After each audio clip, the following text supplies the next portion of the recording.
So when I consent patients for whole brain radiotherapy, for instance in the context of prophylactic cranial irradiation for limited stage small cell lung cancer patients, it's really important that they understand the practicalities of the treatment and the potential side effects they may experience.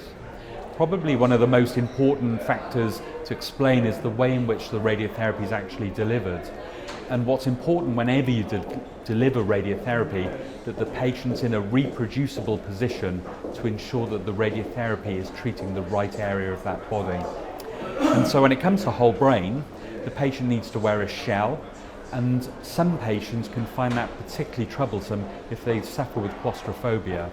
So when I consent patients, I find that exploring whether or not they have claustrophobia is important so that you can preempt it and potentially help alleviate it when they go through the planning process. When it comes to the side effects of whole brain radiotherapy, again, I also find it's important to explain when those side effects may actually occur. Most patients, when they've had treatment to that point, have received chemotherapy, and the side effects of that tend to be more